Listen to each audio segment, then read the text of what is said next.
It's the default. All right. So that was on me. Once again, trying to remember technology and trying to figure out what goes where, what buttons are pushed. And, I kind of forgot to add me to the stream so you could actually see me. Bases dropped on another round of soccer down here. It's a Wall Pass Wednesday. And for the first hour, it's us. And we're going to talk stuff and whatever's on your mind. I've got a couple of questions in the opening kickoff brought to us by our friends at Kickoff Coffee. Everybody there in the Twitch pitch, I know that you've got stuff too, so we'll introduce all of that stuff. We'll get you around with the news of the day and get you plugged into all of that. We'll look at all of the matches that are going on. You've got some Champions League. You have some stuff here domestically. We'll look at the juice boxes for all of that. And we'll also go and take a peek at an article out of The Athletic yesterday. And the headline on it has homegrown player rules are apparently, allegedly, possibly, probably going to loosen with fewer territorial restrictions. We'll get into that as well this morning. So we'll, Abby, I know I need a cheat sheet. It's like, unlock this, click this off, don't touch this button. I need those kinds of things all over the place. So, definitely need a cheat sheet, especially considering how technology and I are kind of in two separate directions. But we'll go over the weekend that was in Major League Soccer outside of Atlanta United, once again with Dylan Butler joining us for his standard 10 o'clock visit. We'll go over stuff from Dylan's perspective, but we'll go over stuff from your perspective as well. So it'll be a very busy hour leading into Dylan Butler at 10 o'clock. Tomorrow it will be a power hour, and I have high school football Zoom calls with coaches at 10 o'clock. So it will be a power hour from 9 to 10 tomorrow. And then Friday is Friday where we'll go on early on Friday, 8:45. And we'll go through the weekend whip around patent pending trademark coming.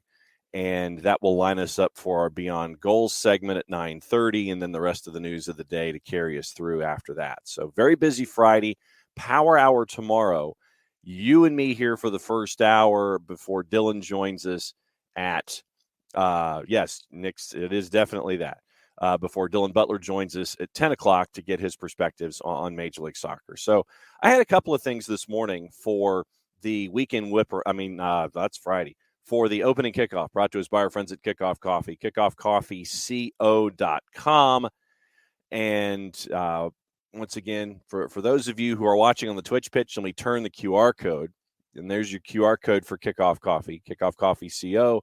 And you can follow them on Twitter, on Facebook, and on Instagram.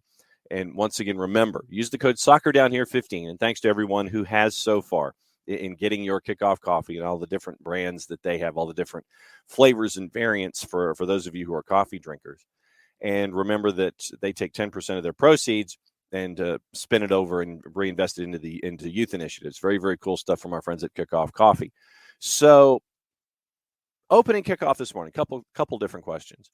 And the first one is a bit of a redo because I'm still trying to figure it out. I've explained before, and this once again, different audience, different folks, different thinking caps, this kind of thing. I will swear by the weighted blanket. I will swear by it. Legitimately, I will swear by the weighted blanket because it has done tremendous work in helping, basically getting you to fall asleep at night. But the layout on the bed that I have with the weighted blanket, so basically it's weighted blanket sheet, and then normal bed stuff on top of the mattress and all that stuff. But what I've yet to figure out, and for the life of me, I haven't been able to figure out the physics involved, and this is where I'm asking your help, just to see if you guys have any ideas on this as well. So, weighted blanket sheet, that's how it is on the bed. Every single morning that I wake up and do show prep and then get ready to come and hang out with you guys, the weighted blanket stays where it is, but the blanket goes one direction completely, and then the sheet goes the other direction completely. I don't know how this happens, and that's why I'm asking for input here. So, weighted blanket sheet. Everything's fine when you start the night, but when you wake up in the morning, Weighted blanket's fine. Sheet and blanket are going completely and totally different directions, and the weighted blanket is locked in place. I don't know the physics involved. So if anybody knows the physics or the why, that's my first question this morning. Once again, the physics involved and why this happens and why I have to spend an extra 10 minutes every morning reassembling the bed to where it was and making sure that it is, that it looks nice. You don't want to look like a slob, you get out of bed or anything, but no, you fix the bed back to where it was. But yeah, weighted blanket sheet, weighted blanket stays where it is. Oh no, I tuck in the sheet, Abby. No, trust me, I tuck in the sheet. But by the time it's done, the blanket and the sheet are going opposite directions. So that's I'm looking for the physics involved in that. So it's just something that really, truly, Bam, we will in just a sec. But it's just one of those things that really, it really drives me crazy, and I'm still trying to figure out the physics involved. And then the other question came up yesterday, kind of as you saw Champions League qualifiers. And we're getting to see all the teams that, we kind of know about and we kind of follow along and these kinds of things. But my question for you, outside of trying to figure out the physics of betting, is there a team or a venue that you only kind of see, or it goes back into your mentions and into your brain as, this time of year? Is there a team or a venue that you would like to go to that's off the beaten track? I know we all would like to sit there and maybe go to Old Trafford or go to Liverpool and go to Anfield or those kinds of things. Is there a venue that is kind of off the beaten track where you'd like to go watch a match? What venue off the beaten track is on your to-do list? And that's one of the things that with Champions League qualifying going on, you get to see all of the different places that are going on.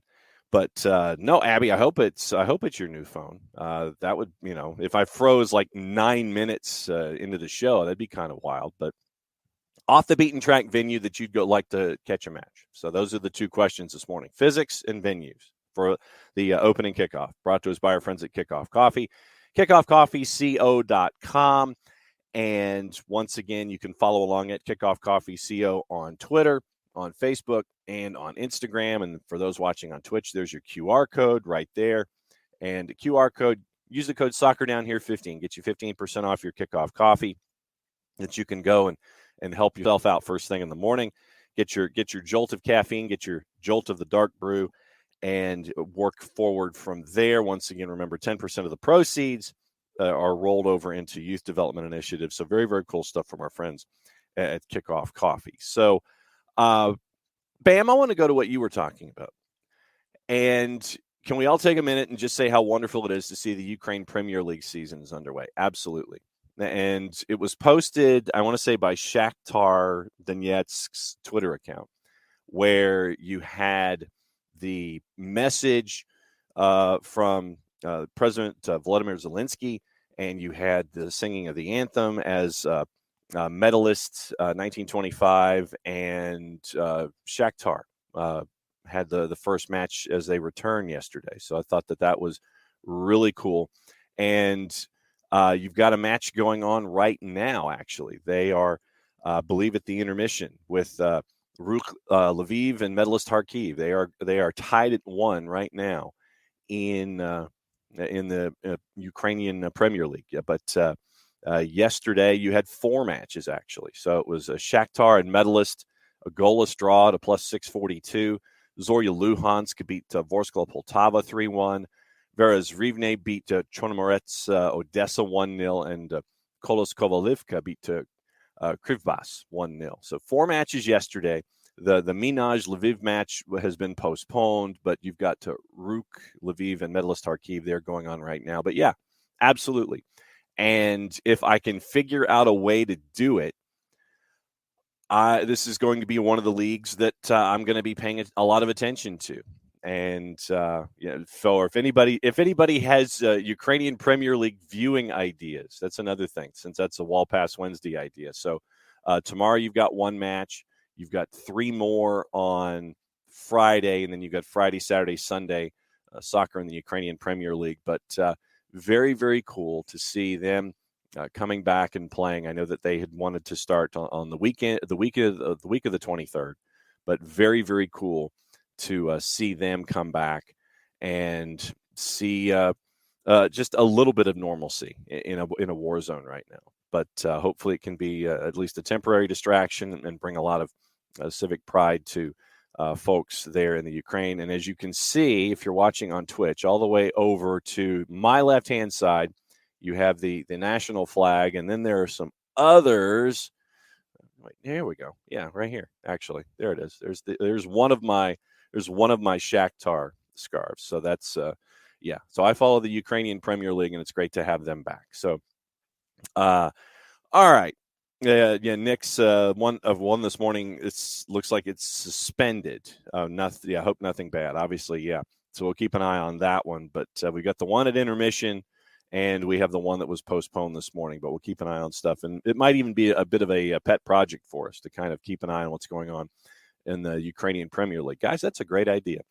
What we'll do is we will continue to have Ukrainian Premier League updates and all the storylines and things. So we'll keep an eye on all of that.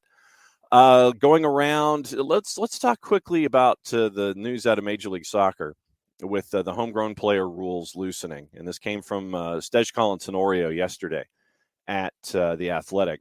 And so this is Major League Soccer set to loosen the rules governing movement of youth and academy players. Multiple sources have told, the two of them, obviously. The new system based around a protected list of youth players. MLS teams will be allowed to place up to 54 players on their youth player protected list. And I'll ask Dylan Butler about this too at 10 o'clock. 45 who play in their academy, 9 who aren't in their academy, but who live in their homegrown territory. That's an interesting thought, because if you have, a team like Minnesota who really doesn't have an academy set up, and, so what do you get? Up to 45 who play in an academy that doesn't exist. Does that number of 9 slide to get you to 54? That's one of the questions that I'll have. 9 who aren't in the academy who live in the homegrown territory. Those players will not be able to sign a professional deal with another MLS club without that club negotiating a trade for their rights. True. Players rostered to a club's academy but are not on the protected list can move to another club's academy, understandable, and eventually sign homegrown deals with that club's first team. But the players' new clubs will have to pay their old clubs a set amount in order to acquire them. This sounds kind of like the Caden Clark situation. Those amounts have already been determined by the league, not subject to negotiation. Players who live in an MLS homegrown territory but are neither rostered to an MLS academy nor on a homegrown priority list will now be able to move freely to MLS clubs based outside of their territory. So there you go. That's the hook in this. Teams not have to pay any compensation for those players within each 54-player protected list. Teams have to protect a minimum of 10 and a maximum of 20 from their U15, U17 MLS Next Academy teams. They have to protect a minimum of 5 to 15 from the U19s of the 9 non-registered players. A maximum of 5 can be protected from any specific age group. If an MLS team doesn't field a U19, it can only protect a maximum of 40 registered academy players. Once again, this draws me to Minnesota United and what they will be looking at. Teams can update protected lists every few months. One source said the next update will come in January. And remember, this is different from the geography system that they've had previously. Every team has a designated homegrown territory where they have the rights to every youth player. You can't have him. And so now that's opened up. So you can, we'll keep an eye on that. So, yeah, for those of you who remember the Caden Clark situation, signed with Red Bulls in 2020, but only after New York sent a minimum of $75,000 in allocation money to Minnesota United. Born and raised in Minnesota, but left to go to Barca's residential academy in Arizona before Minnesota United launched their academy in 2017.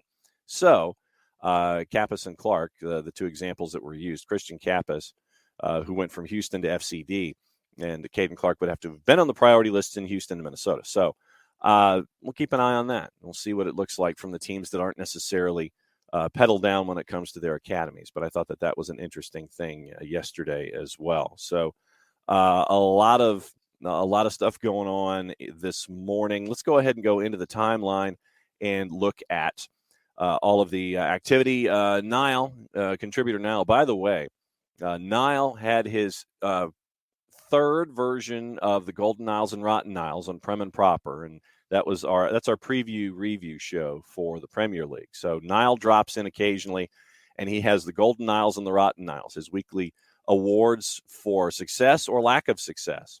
And so Newcastle, looks like they're getting Alexander Isak from Real Sociedad. So that could be it could be some fantastic help up top is the word that I'm looking for here. So we'll keep an eye on that one. And let's see. Yes, Bam is once again 14 hours ahead of us. So right now, Bam's at 11:20 as he is keeping an eye on us. And Thomas Jewin, don't hire Mateo as a virtual assistant. Well, he's already been hired. We just try to make sure that we put Mateo in positions to succeed. So that's what we do here at SDH. We want to make sure that the folks who are with us are in positions to succeed going forward. In Nick's, back to one of our questions this morning. Can anyone explain to me why weighted blankets are so expensive? It might be the content of the weighted blanket, because I don't know what's in it, but it might just be the assembly and making sure that everything is as locked in as possible when it comes to those things. I don't know what's inside a weighted blanket, frankly, but I'm thinking that because there's a lot of effort and intrigue that goes into it, that the content and all of the labor cost to make sure, because a blanket's a blanket. A blanket, you look at a blanket and it's something kind of like this, and there's not a whole lot of depth to it. It's just kind of there, and it depends on what you're looking at for a blanket to have a blanket. But a weighted blanket that has a little bit more labor intensive activity toward it, so you work that way with it. Let's see. No awkward. That was not going to be an analogy. It's a legit question. So no, it's just one of these things that pops into your head. But that's the beauty of a Wall Pass Wednesday. And really, frankly, anytime that I'm hosting a show, it's like if you have one of those ideas that just kind of pops into your head that you feel like you've got to ask because you don't have an answer, that's what we're here for. Wall Pass. I ask, I ask, you ask back. It's passing back and forth. That's what today is, and pretty much every day here at SDH. Nix expects gremlins are entering my home at night and rearranging things. That would not be a surprise either. Although with the guard dog, who is making sure that everything is in place and knows the slightest amount of movement, and especially during conference calls and during shows, that the guardian of the house would probably make sure that the gremlins knew who was the boss. So that's definitely part of it. And possibly gnomes. Yeah, that could be. Let's see. Niall, he says he would probably like to go to Benfica's venue. The atmosphere seems interesting.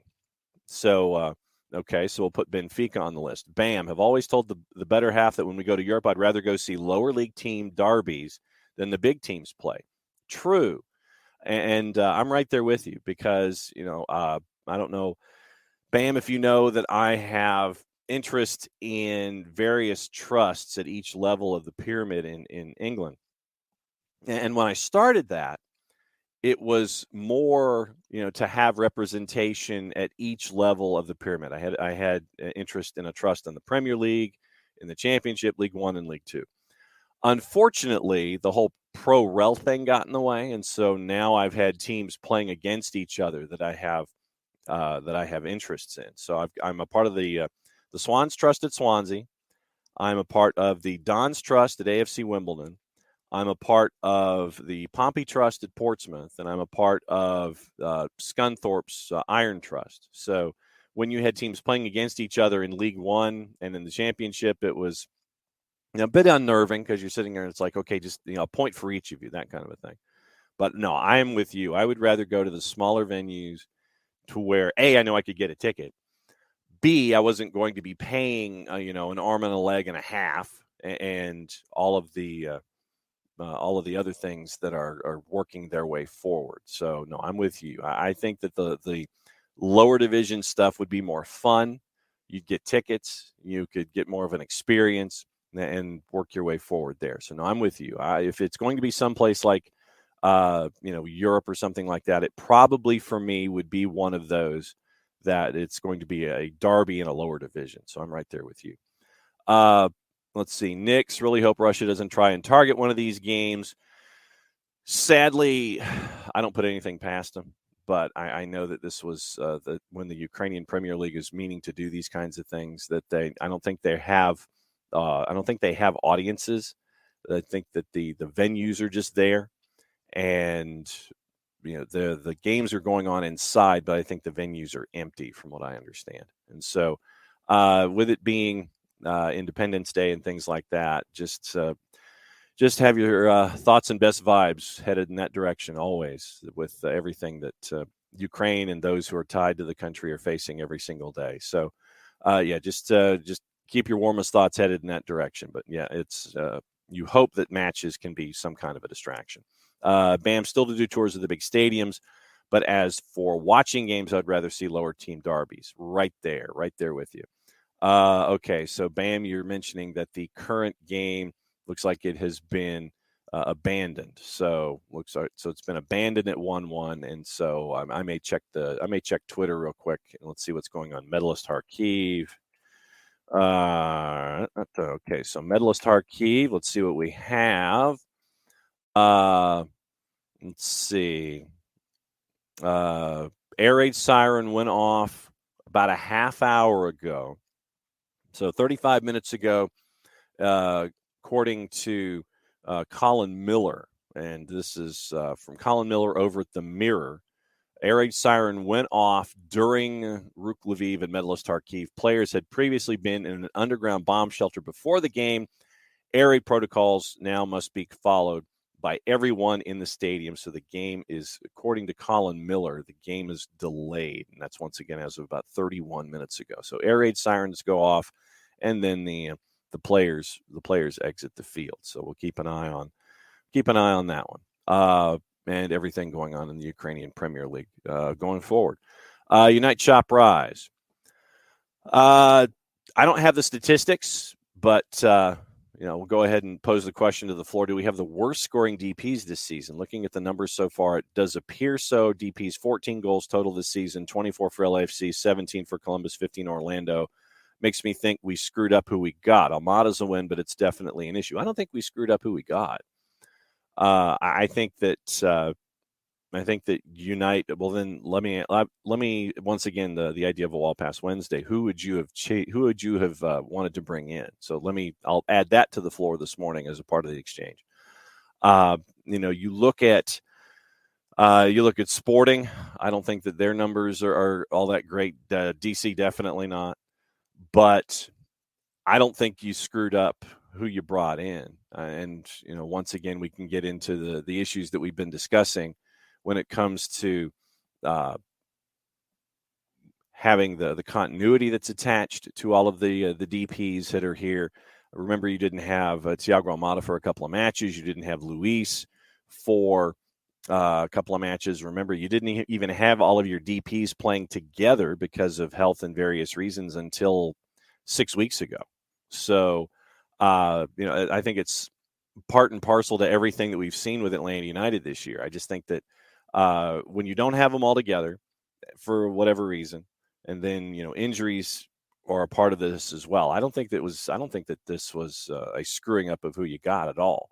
But I think that continuity and getting everybody healthy, and so you could have those three DPs on the field at the same time, I think is part of it. So that, like I said, that's my perspective on it. But United, I don't think that Atlanta United screwed up who they got. But I just think that there are those mitigating factors that we've been talking about all season long that are a part of this. Abby is in this morning. Great pose at the freeze. We'll post a pic on Twitter for all to see. Okay, great. I can't wait to see what this is.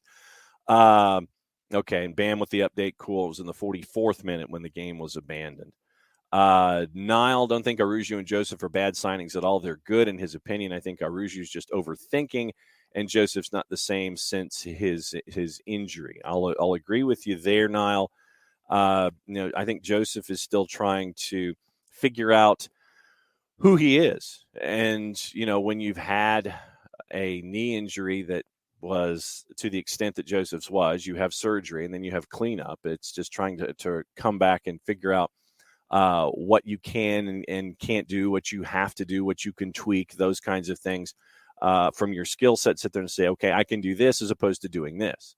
And so I think that that's kind of where Joseph is. And we were talking, Jarrett and I were talking about this on yesterday's show, where you want guys like Luis to be who they are. And you can see it in matches where Atlanta's been trailing this season. You want folks like Luis to put the team on their shoulders to try to will the team forward, to try to sit there and it's like, okay, we're down, let's go. You want guys like Luis as a part of your discussion. You want those guys to make sure that they can bring everybody forward. It's like the scene in Animal House where at the end before the parade, and you have John Belushi making the speech, and then you see him, who's with me? And he runs out of the room. And then he comes back and no one follows. And then he comes back in and then he makes the speech again. And then everybody gets all excited. And then everybody wants to go and rush and be a part of what Delta House has in mind for the Faber Homecoming Parade. So I just think that there are times when Luis puts it on his shoulders. And I think that in that element, he's wanting to try to will everything forward. And you can see it. I mean, literally, you can see it from Luis Araujo that he's trying to bring everyone forward with him. And that's why you'll see all of those shots from outside the box, because, we've seen keepers in Major League Soccer from rockets outside the box have problems, and you want to, have a spill and a rebound and a quick shot at net. But no, you want to have guys like Luis Araujo that are a part of this discussion. You want to have guys like Thiago Almada that are a part of the discussion, and they're different. They come at you from different sides, and they'll come at you from every possible angle. And I'm looking forward to seeing what the continuing relationships can be with an Araujo and Almada and all of this kind of stuff. Pro just announced that GM Howard Webb's going to be the first chief refereeing officer in England. Well, okay. All right. So they just talk to Mike Dean. Just have a conversation with Mike Dean, will you? That's my first thought about all of that. But no, you want guys like Luis and Joseph and Thiago Almada, and you want them to integrate. And once again, you have someone coming off of injury, a long injury in Joseph. Then you have Thiago Almada, who has been just ridiculously talented. And it's great to see his imagination out there. And you have all these different artists that are in this museum where their artwork is on display, and it's trying to figure out, okay, how do all of these artists integrate? And so that's just, for me, that's one of the things that you're keeping an eye on, is that how all of these artists who have these different talents, how do they integrate so they can have one great display inside the museum every single match that we have with Atlanta United Mercedes-Benz. So yes, forget it. He's rolling. Exactly. That's the speech I was thinking about next. Bam says you'll stay at Pro until the end of the year, then help with the search for his successor. Yeah, that's another entirely different discussion for Pro in and of itself. But that will be interesting. One of the other parts of the offseason. Who's going to succeed Howard Webb at Pro, and how can we? And this is what next time Bart's on, I want to get into the idea. I want to get into the discussion as our resident referee.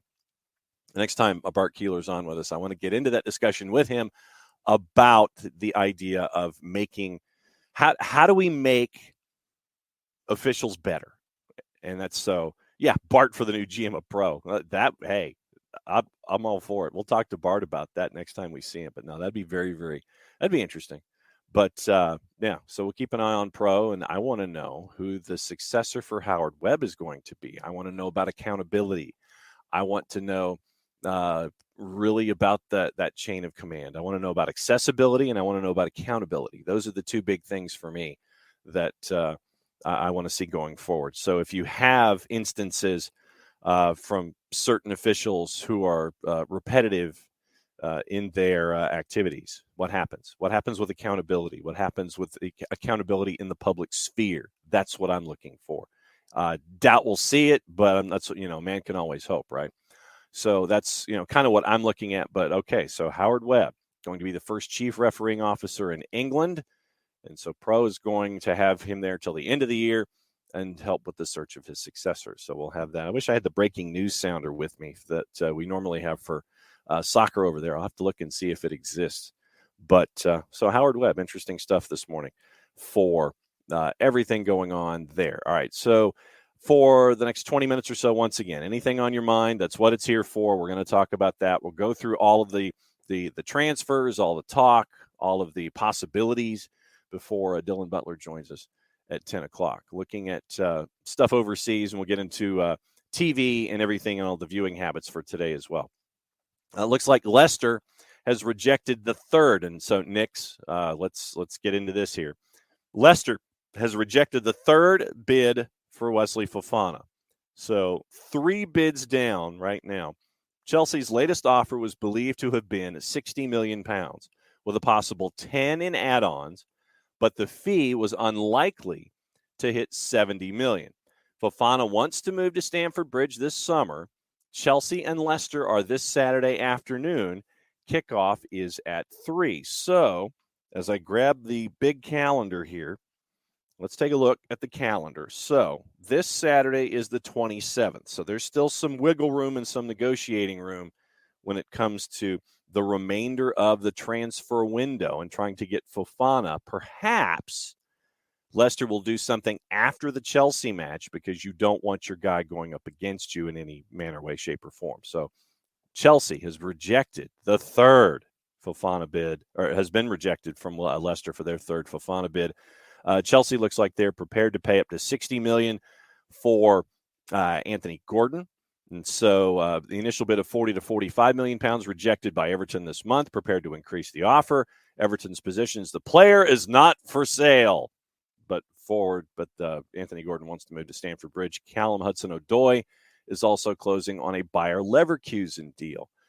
So when somebody to me says, well, it's not for sale, no, it's not for sale. That to me means that you just haven't hit my price point yet. Everybody's got a price. Just ask Ted DiBiase in his time in the World Wrestling Federation at the time. $1 Million Man says everyone's got a price. He's not wrong. So I'm thinking that there will be a price there as well. You'll hit a price point, and then you'll sit there and go, ooh, that'll work. And then you can reinvest that in looking for other players. So also on the board this morning, and this is going to be all across the board, Roma close to agreeing to a deal for free agent Andrea Belotti, according to Fabrizio Romano. It would be Roma's 6th signing of the window, viewed as a priority for Jose Mourinho. You've got Barca keeping an eye on Pierre-Emerick Aubameyang. Maybe a change of scenery will do Dele Alli good as his proposed loan move from Everton to Besiktas moves closer. All of our Everton folks, what do you think about Dele Alli, who I believe was sitting over the weekend and in the Carabao Cup yesterday? I believe that he has not been very active recently on the pitch. West Ham have made a bid worth €40 million for a Lyon midfielder Lucas Paqueta. Players' agents are in London. They want to conclude a deal with a Premier League club before the end of the window. Talks continuing between the clubs. Paqueta has 3 years left on his Lyon deal. Meanwhile, talks are continuing with Club Bruges over the signing of Belgium international midfielder Hans van Aken. Gap in valuation exists. Van Aken turns 30 today. Happy birthday. He wants to come. West Ham are prepared to walk away from the deal if the asking price doesn't come down. West Ham's other options include Atalanta's Ruslan Malinovsky, keeping an eye on Conor Gallagher's situation at Chelsea. If he's allowed to leave, West Ham is interested in there. So 2 clubs for Isak. The number was close to £60 million. It was in the region of 58 with Real Sociedad and Newcastle. This will represent a club record transfer for Newcastle on Alexander Isak. Sporting director Dan Ashworth and head of recruitment Steve Nixon are in Spain completing the deal. Interesting stuff from Sky's Jonathan Johnson. Could Cristiano Ronaldo be heading to Marseille? That's cropped up over the last couple of days. Something of a social media campaign to try to get Ronaldo to the Stade Velodrome. And it would be a huge coup if they could pull this off. Moves in the offing with Milik edging closer with a move to Juve. There's been some issues concerning manager Igor Tudor and Dimitri Payet and his fitness. You've got Djibril Cissé, who wants to bring in Cristiano Ronaldo to Marseille. It's made for an interesting last couple of days. Would Marseille have the money? Would Cristiano Ronaldo take the pay cut? There you go. That's the big question. You're looking at Kevin Betsy, and this is from a Carabao Cup from yesterday. Kevin Betsy admits Crawley Town had no right, in quotation marks, to sign a player of James Balagizi's quality after the Liverpool loanee helped humiliate Fulham in the Carabao Cup. Reds boss Betsy convinced the 18-year-old to swap Anfield for a season in League Two, having worked with him at the youth level in England. 2-0 second-round victory over Fulham, claiming the side's second goal causing problems for Marco Silva. So, hey, when you got folks that and you can bring them in, they go down to League Two and they help you knock Fulham out of the Carabao Cup. Let's see. Brendan Rodgers had confirmed that the bid is down with Fofana's up in the neighborhood of 80. So, yes, they turned down a second one. Up to 20 clubs are interested in Callum Hudson-Odoi, apparently. So we'll see what happens there. Avoiding what happened with the four-letter, Stuttgart. Sporting director Sven Mislintat has confirmed that Wolves are trying to sign their striker Sasa Kaladzic. Sky revealed that the Midlands club are in advanced talks over a deal on the 25-year-old. Mislintat, Arsenal's former head of recruitment.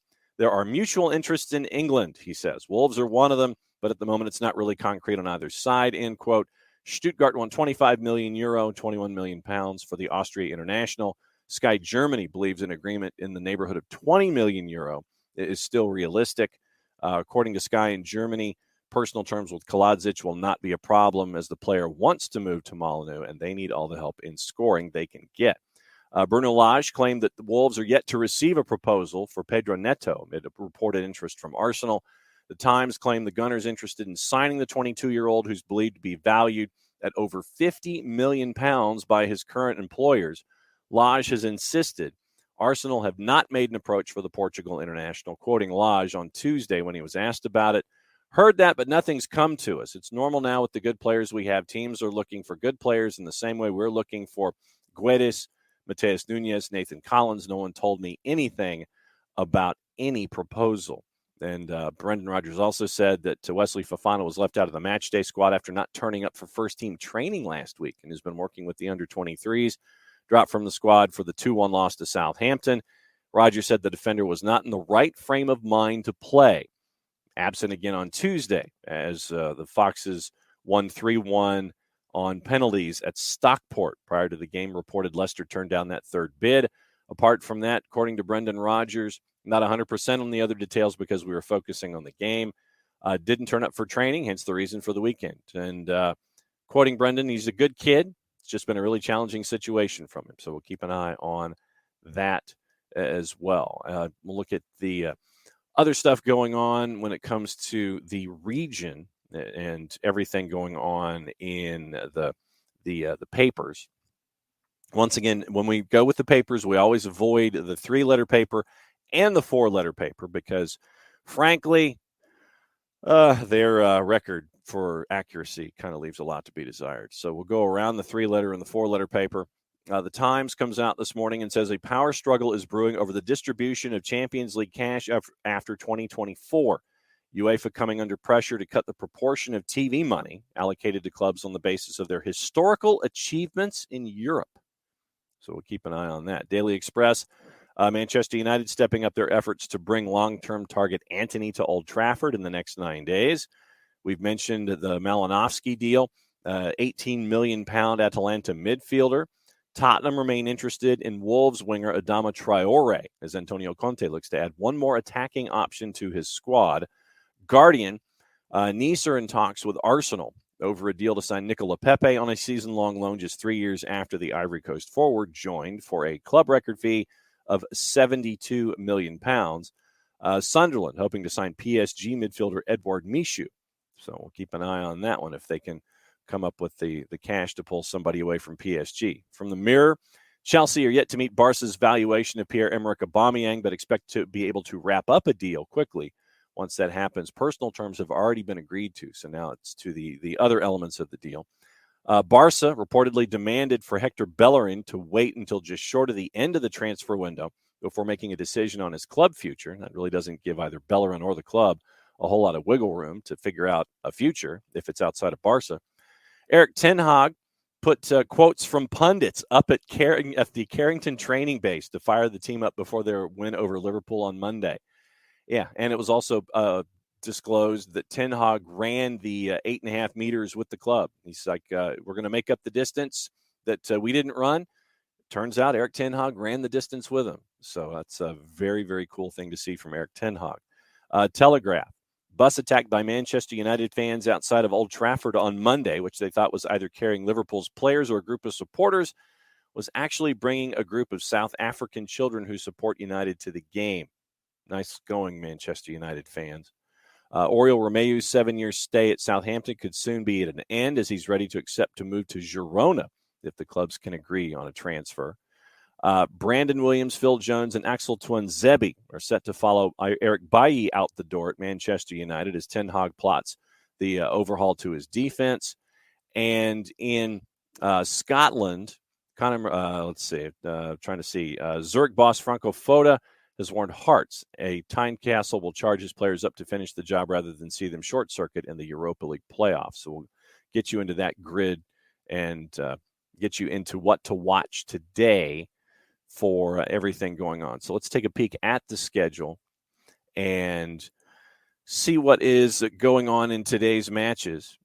And a lot of it has to do with league play, cup play, those kinds of things here in the midweek. So you've got, wow. Okay. Speaking of cup play, looks like the entire country of Slovakia is playing in the Slovakia Cup at 11 o'clock Eastern time. League play in South Africa, also in other countries in Africa, Egypt, cup play in Scandinavia, and Denmark and Finland, regional play in Germany, Segunda Division in Uruguay is going at it, Argentina, Austria, Chile, a lot of the lower divisions, a lot of friendlies today. Liga de Ascenso in Costa Rica. We'll get into what happened last night in CONCACAF League play coming up in just a little bit. You've got Premier League South Africa, Division 1 in Belgium and Europe. A lot of random countries are doing things today since it is a Wednesday and you're kind of in between things. 4 matches in the EFL Cup. Those are at 2:45. Forest Green and Brighton. Brighton a big favorite, obviously. Juice boxes have them at just under a minus 300 going to Forest Green Rovers. Leeds, big favorite at home at Elland Road against Barnsley. Leeds is a minus 476. Barnsley to win is a plus 1138. Wickham and Bristol City. Gareth Ainsworth still is the manager for Wickham Wanderers, and they're a home dog to Bristol City. Bristol City is a plus 129, and Wickham is a plus 196. Tranmere Rovers hosting Newcastle, and Newcastle is a minus 526 heading to Tranmere. Interesting stuff out of Tranmere. Tranmere decided not to have any betting information or promotions on the billboards in the EFL Cup. So by not doing that, they turned down a boatload of money to not have any kind of betting representation on the rolling boards that you'll see in the EFL Cup. So an interesting decision there for Tranmere, but Tranmere is a big underdog at home against Newcastle in the second round of the EFL Cup. Champions League, 3 o'clock. Trabzonspor at home is a plus 110 against FC Copenhagen. FC Copenhagen's a plus 240. Dinamo Zagreb is a minus 128 against our favorites of Bodo Glimt out of Norway. They're a plus 328. PSV is hosting Rangers. PSV is a minus 145, and Rangers are a plus 383. So you've got those matchups at 3 o'clock in Champions League today. Liga MX Femenil is going on. You've got a couple of matches at 4:45. Once again, as we get into this particular hemisphere, Liga de Expansiones at 6 o'clock. You have South American leagues going on at the NWSL tonight at 7 o'clock. North Carolina Courage, a home dog to the Portland Thorns. Thorns are a plus 122. CONCACAF League, Motagua and Cibao out of the Dominican Republic. Motagua, big home favorite at a minus 345 in Honduras. Cibao is almost a plus 950. League One tonight, Forward Madison and North Carolina FC. Forward Madison a plus 135. North Carolina FC is a plus 169. Your draw is a plus 236. And you've got more action from the Liga de Expansión. Venados and Pumas Tabasco are going in at 8:05. FC Tulsa Hartford Athletic. FC Tulsa at 1-OK at 8:30 is a minus 116. Hartford Athletic is a plus 258. News out of Hartford. Tab Ramos is going to be, he was announced as the new head coach. at Hartford Athletic. He will assume duties in a week. His first match, I think, will be in 3 weeks on the touchline. So Tab Ramos has been tapped to turn the project around in Hartford at Hartford Athletic. So we'll keep an eye on that one as well. Once again, later in the evening, you've got more action in Cup play and league play in South America. Liga MX Femenil is 10 o'clock, USL Championship, an interesting one. San Diego Loyal, a big favorite at home against Oakland Roots, and your Liga MX match late, Pumas and Tigres. Tigres a plus 129, Pumas is a plus 210. CONCACAF League, Alianza and Hankook of Belize. Alianza, obviously a big favorite at minus 670. Hankook is a plus 1745. 3 more matches tomorrow. We'll get into those as well. But last night in CONCACAF League, Diriangen and Comunicaciones, a 1-1 draw. Herediano and Pacific won in penalties by when it was 1-1 heading to penalties. So Pacific beats Herediano in penalties. And Tauro and San Miguelito was a 1-1 draw as well. So a lot of action going on right now. And let's go and figure out where we can watch stuff before we can catch up with Dylan Butler coming up in about 10 minutes. Your soccer on TV today. It's ESPN Deportes has Santos Laguna Tigres at 10 o'clock. Tranmere Newcastle is on ESPN Plus. That's at 2:40. They have college action. They have USL Championship and USL League One. Paramount Plus has your Champions League action, all 3 matches. Zagreb, Bodo Glimt, PSV Rangers, Trabzonspor, and Copenhagen, all 3 at 3 o'clock on Paramount Plus. So I know that my subscriptions and my remote will be really burning a hole in everything going forward. Back to what you guys are saying this morning here on a wall pass. Nick's our resident Leicester fan. Just let him go at this point, meaning Wesley Fofana. They put him on the U21s as punishment. What a mess. Niall would take the money and use it to improve your squad. Absolutely. Nick thinks they'll deal him before the deadline, just trying to squeeze him, I think. And I think that you're right on. I think that you're trying to drive up the price, but this was the concern from Fofana and his camp that he was being priced out of a deal. And when is enough? When is too much? And we might be getting to that point. I don't know. It depends on how really interested Chelsea is in bringing Wesley Fofana into the fold. I think they are, but I also think, like we were saying just a couple minutes ago, the idea of waiting until after the Chelsea match to make the deal, because you don't want your guy to come back and beat you or be a part of them coming back and beating you. I think it happens after the window, but like I said, that's just me. You want to hold Fofana out until the match is over. Then you can do your deal, and then you can take the money and invest it in other things, and probably overpay for somebody because you're right up against the end of the window. Yep, bam, everyone's for sale. Should Atlanta go for Tyler Wolff's brother Owen from Austin? I think being under his father is not good for him, as he's not getting the playing time he deserves. And that would be the case as to why Tyler ended up in Europe. Tyler was caught in a numbers game, and he's getting playing time overseas. So you'd have the same question involving Owen, and that's the key in all of these. It's like, okay, if you bring in that particular individual, would they be getting the playing time, or would they be stuck behind DPs or talented players or high-priced AMs or whatever you want to say? That, to me, is the larger question here. If you bring in Owen, first off, I don't know if Josh would want Owen to leave Austin, considering that he made a point to bring him in. And remember, Owen is still learning on the MLS level. And so, if he's meant to progress, I guess is for a lack of a better way to say it. If he's meant to progress, then let him progress. Let him build, let him come up, let him continue to mature, let him continue to get the experience. And then when he's available in games to do it, go ahead and jump in and do it. I think that the process for Owen to grow in Austin, I don't think it's necessarily immediate. I think that when there are those injuries or opportunities in schedule compression and things like that, then Owen will get reps. But remember, it's the same thing that happened with Tyler here in Atlanta. as to why Tyler's getting time overseas, as to what could happen with Owen if Owen was here. He'd be caught in a numbers game, and he'd be caught behind folks who have far more experience, and he'd have to, prove himself Monday through Friday and see if he would be on an 18. But would he start? Doubtful. I mean, just right now, you're looking at what Atlanta United has, and I don't know if Owen Wolff would start. If you're content to have Owen grow and have him, let's just say this season, he'd be a part of the twos, probably more than he would the parent club. And then, next season, is he just on a bench? Is he a part of an 18? Is he the 19th guy? Is he in MLS Next Pro? I think that's the larger questions for Owen as well. You'd love to see him at LAFC, but don't see where he would fit, right? And that's the question with any other team going forward. And it's like, okay, where would he fit? Would he play? Would he get the playing time? And, how much playing time, and how would his game continue to grow? Those are the questions that I would have, Bam, when it comes to that kind of stuff. And Shooter's in this morning on the Tab Ramos hire for Hartford Athletic. Hartford's a dump.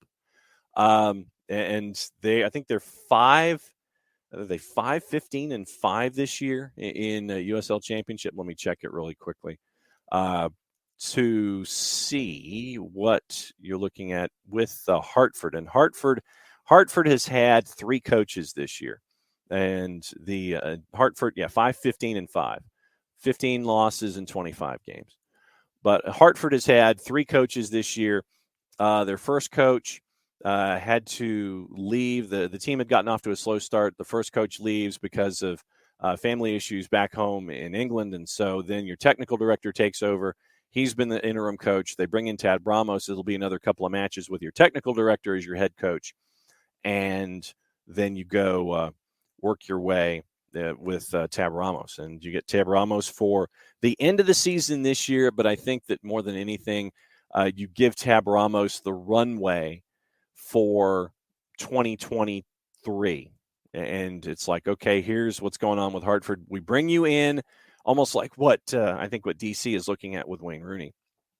And it's like, all right, we'll bring you in and do what you can do with the end of this season, and then we'll give you the runway in the off season to get you ready for next season. So I think that that's what's going on with Hartford Athletic, bringing in Tab Ramos. It's an interesting hire, and I want to see if Hartford gives Tab Ramos the resources that he's looking for and the access he's looking for with the players to try to improve where they are. But, right now it's been a long season in Hartford for Hartford Athletic, 11th right now in that second group that is obviously you have the group 1 through 7 right now that is chasing the playoffs, and there's a big gap for FC Tulsa. And FC Tulsa was a part of that second group, but they've won 3 of 4.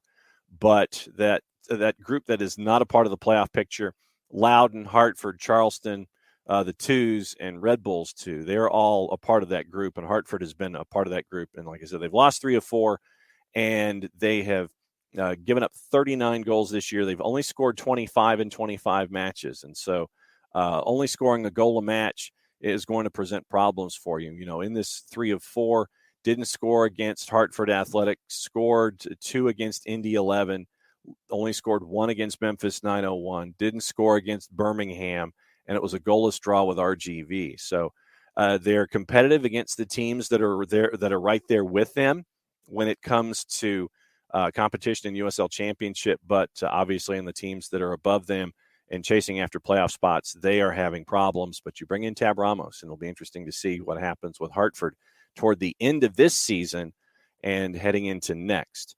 Okay, so Shooter used to live in Hartford. He said it's got to be the sorriest American city. Nick, speaking of USL, any reason to believe there'll be significant changes with the Twos going into MLS Next Pro, head coach, team makeup, et cetera? No, I mean, I don't anticipate it. Because you're developing players. It's just instead of the player development coming from playing guys that are 10 years older than you and having to go up against adults, you're going up against folks that you're going to develop against your peers. And so I'm interested to see how it all falls out and how all of these teams that will be finally leaving USL Championship will be going up against the teams in MLS Next Pro. When it's peer versus peer, I want to see what it looks like. And I think it'll be really interesting for me to see what it looks like for Atlanta United 2 next year when you have 16, 17, 18, 19-year-old players going up against other 16, 17, 18, 19-year-old players. And so that for me is, so in Knicks, twos were never a USL team to really have veterans. I mean, you needed those veteran presences defensively in places like that. So you needed them for stability and for those guys that were looking for that opportunity possibly to be a part of the first team roster and see, could these veterans play well enough to be considered for game day rosters with Atlanta United? Would they be getting regular reps with Atlanta United? Or are you a part of the system with Atlanta United? Those kinds of things. And so, no, you're going to see the 15 to 19-year-olds, 15 to 20, or whatever the age limits are. I think that I want to see what it looks like when it's peer versus peer. And we're going to get that next season with Atlanta United, too, as they head over to MLS Next Pro. So, so we'll see what's going on there. And I've gotten word from Dylan Butler that Dylan is we're going to have to do Dylan on tape today. So it looks like today has turned into a power hour when it comes to everything here with Major League Soccer. So let me know if they're, and let's see. So BAM has worked its way. BAM has worked his way through. So let me multitask here for a second. And so I'm going to tell Dylan that we can tape at 11 o'clock. So we won't have Dylan live at 10. We'll have him on tape at 11, and we'll roll it over from there. And so we'll tape Dylan, nothing like live radio, live audio and live everything. So Dylan Butler will be on a tape later today. So we'll work with Dylan Butler, and we'll get his thoughts with everything going on in Major League Soccer with everything. But so before we go, and I apologize for the abrupt ending because, once again, you're looking at mail and you're sitting there going, man, what's going on? And I finally looked at mail. But so BAM, hopefully they end up having the MLS and Next Pro playing the same team the same weekend so they can all travel together. I like that idea. BAM. And so, you have travel concerns and travel, and I think that it makes a lot of sense. I want to see how it ends up with part of the deal. And so we'll be interested to see what the travel plans are for MLS Next Pro, what the plans are for the league, because, I mean, you're looking at home venues and you're looking at, places on a weekly basis. And you got a couple of matches tomorrow, and I know that it's either at training grounds. I think Toronto FC2 plays at their training ground like they did when they were in USL League 2 or USL League 1. And then Whitecaps in Colorado. Obviously, you're looking at places that aren't going to be full capacity venues, although I think that this would be cool. I think it would be cool if MLS Next Pro had double headers. I think that if you had, to your point, Bam, about travel, I think that if MLS Next Pro had double headers in some situations against rivals and things like that, I think that it would be a very, very interesting idea. I think it would. And so, Knicks, I wonder if they will be more regional to save money. So let's take a peek at the setup for the standings. And it's East-West, if I remember correctly. So, we actually have divisions. Okay, so here's how it looks in conferences. There are 21 teams right now in the MLS Next Pro. You have 4 divisions, and you got in the Northeast, Toronto FC 2, Philadelphia Union 2, Rochester, which is the independent that Jamie Vardy brought online, New York City 2, and I believe they play at Rutgers. I think they play at Rutgers. One of the institutions, one of the colleges. They play there. Well, they played their U.S. Open Cup earlier this year, and then the Revs too. And everybody's 19 or 20 matches in. Someone played 21. So 5 teams in the Northeast, 5 in the Central. Crew 2, Inter Miami 2, who also signed a deal to go into UPSL to have a team go into the UPSL to continue their development. Orlando City B, Chicago Fire 2, Cincinnati 2.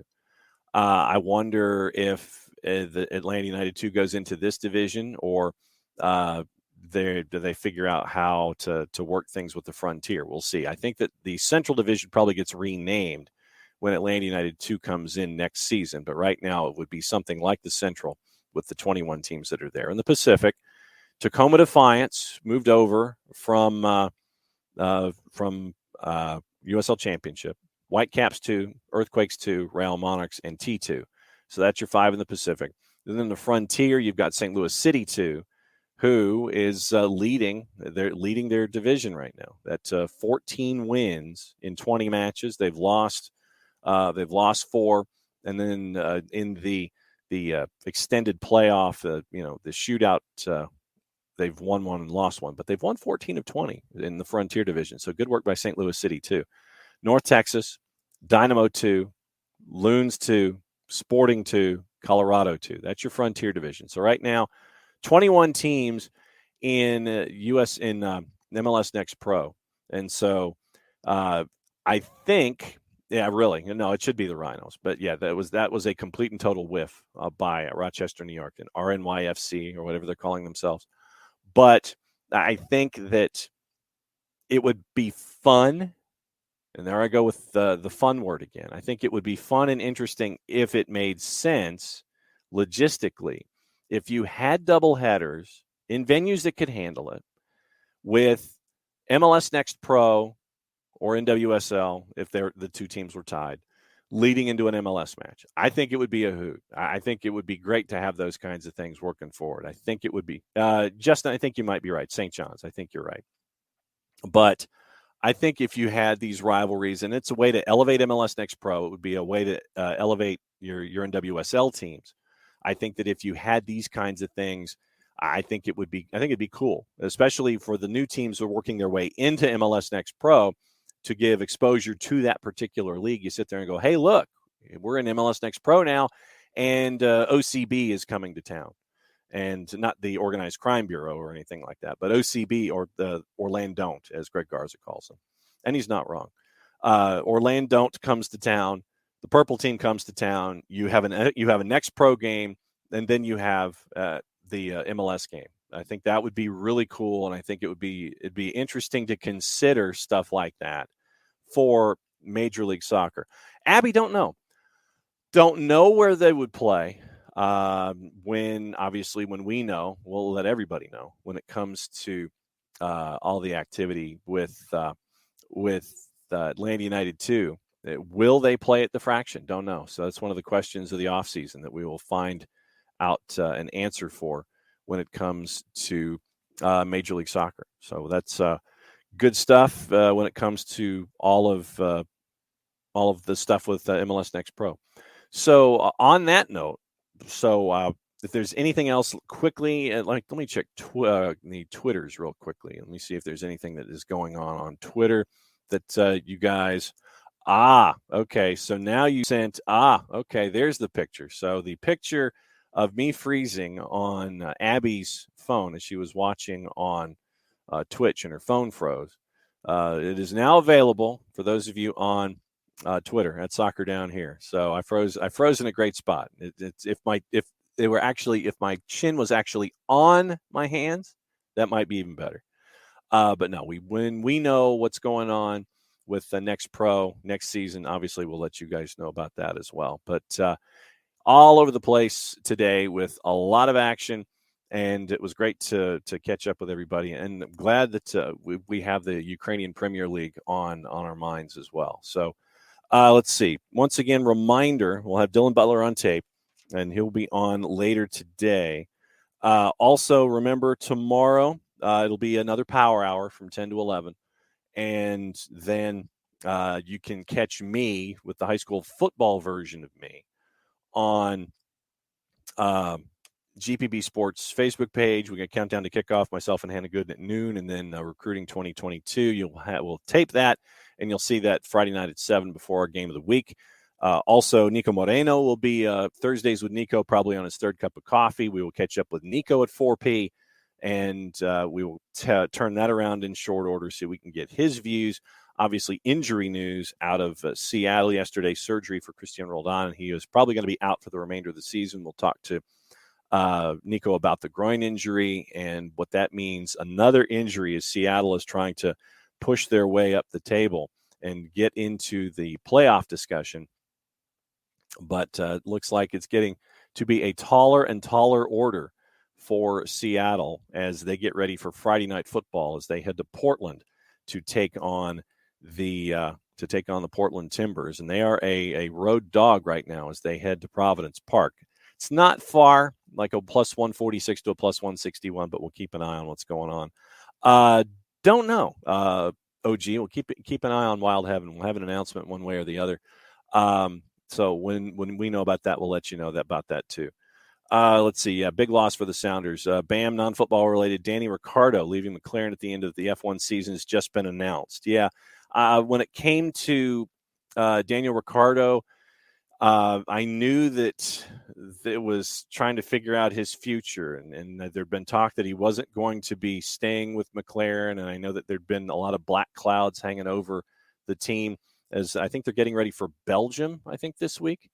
And just this whole season leading up to this point where we finally have an announcement, I know that a lot of folks have been just sitting there going, what's the deal? And, right now, so apparently, and this was the other part about that with, it was the worst kept secret. But considering whether or not, and this is F1 down here that we'll finish up the show with this morning, fellow Australian Oscar Piastri. And it was like, did we name Piastri? Piastri's like, well, I ain't going. And you might have said something, but you might not have told me, and I'm not interested or I'm not going, whatever. So all of this intrigue with Ricciardo possibly leaving at the end of the 23, and it's the end of the 23 season too. So end of the 23 season, Ricciardo's leaving McLaren. When is he leaving? Is he leaving? We're bringing in Piastri. Piastri's like, well, no, you're not, because I'm not interested yet, or I'm not interested. And so now, of course, currently without a seat for the 23 campaign, Ricciardo, that wouldn't surprise me if somebody picked him up. So next season, it looks like Piastri is now going to take over for Ricciardo. So, so we'll see about that. Yeah, now you need him to win this weekend. So a lot of stuff going on there with Formula One. But yeah, F1 down here is on Thursdays at 2:15 in the morning. But yeah, so Daniel Ricciardo, worst kept secret, leaving McLaren, mutual early termination of his deal. So next step is, are they bringing in Piastri or are they not? Or is Piastri just going to continue to play, the disinterested game and go, nope, not interested.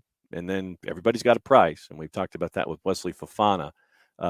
We've talked about that with Fofana today as well. So that is, I think, a show.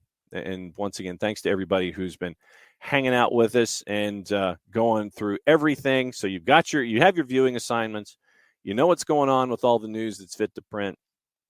Power Hour tomorrow. We'll do it again at 9:05, and we'll just continue rolling on from there. So very, very busy stuff, working our way through, and that's all I know. So for everybody here at SDH, for Jason, for Nick, for Jarrett, I'm just John. Played safe, everybody. That's another show, so that means we do this.